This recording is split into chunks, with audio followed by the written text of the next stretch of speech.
Alrighty, so if you were looking to get to your battery on your 2016 and up ZX10R, you might consider taking some of this off or something and wondering where are bolts that are holding the seat on. But it's a little different than some other bikes. You will just put the key in, open that, pop your passenger seat off, and that will expose the 4 little bolts that are holding this little clamshell tail on. They are M5s with, I believe, a 4mm head. And you've got 2 that go into well nuts here. They don't have to be very tight because they're those rubber little well nuts that compress. These are going into a solid piece of the aluminum subframe. Beware not to over tighten those either, because these aren't a shoulder bolt. They don't have metal shoulder that goes through the hole here that can actually prevent you from over tightening, so you could actually crack this if you over tighten it. And they do have these little plastic washers on them. So pull those 4 bolts out, and then the entire top half of the tail will slide back. If you use both hands, like one on each side right here, you can just kind of pull backward gently. It's a little harder with one hand, and then it unhooks, and then just lift up. Careful not to break the little tabs, don't pull on it. There's just little tabs that lock into these holes here, and it just connects the top and bottom half. That will expose your 2 M6 10mm head hex head bolts. There's just 1 on each side. Pull those out, and then your seat slides back the same way toward the back of the bike. There's a couple plastic hooks in here that will unhook off the frame. Lift that out, and that will expose your battery. And then you've got there's going to be a battery strap over that hooks in here. You can just pop that out of the way and then get to your 2 bolts. I find it easier if you pop the strap off. You're able to tilt the battery up a little bit, and it just helps you get to those bolts a little easier rather than having this kind of stuff in the way. So you can get a socket on there if you want, or just use a wrench. It's not that big of a deal. So something to be aware of if you're changing your battery and maybe have something different than OEM. These battery posts may not be the exact same. For whatever reason, this battery connector had this little tab that was bent in, like this one on the right, and it was actually contacting the bottom part of the terminal and wasn't allowing this to sit flat on the battery. So you can either cut that off, you can bend it out, which is what I did, or you could add a spacer in between, which would work, but I just don't like the extra, having extra mating surfaces in between.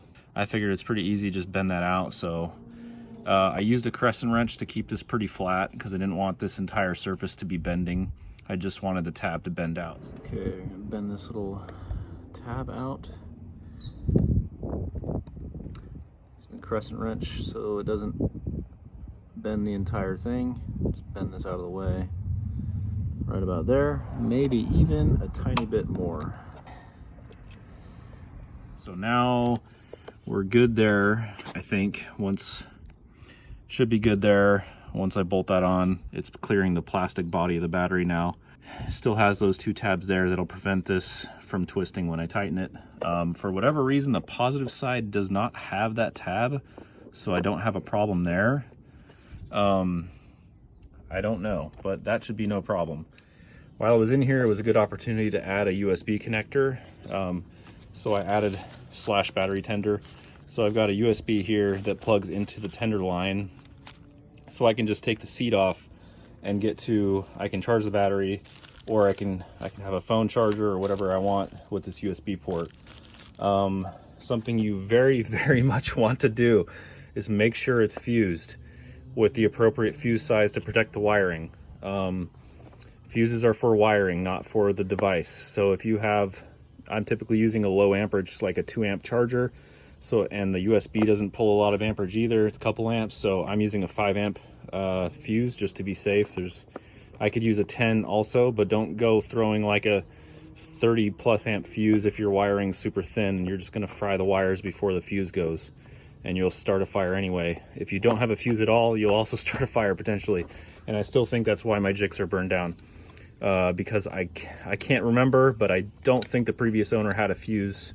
I don't remember, and there was no evidence. Obviously, it was all fried.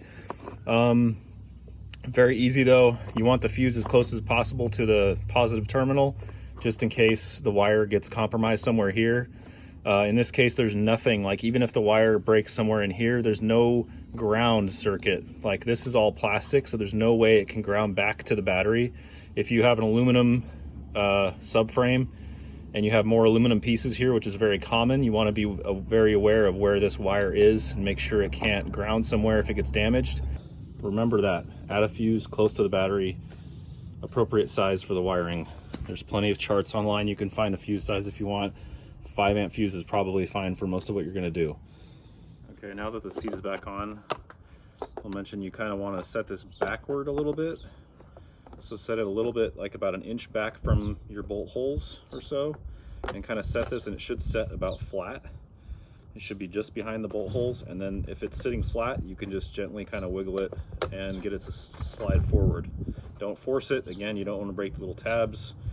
But if it's like crooked, it's not going to want to go in correctly. It's going to fight you. So just make sure you set back. You'll feel them engage. Just put gentle down pressure and kind of wiggle forward. And then all these bolt holes should line up, and it should be, the seam should be fine on the side. Just double check it, and then you should be good and put the bolts back in.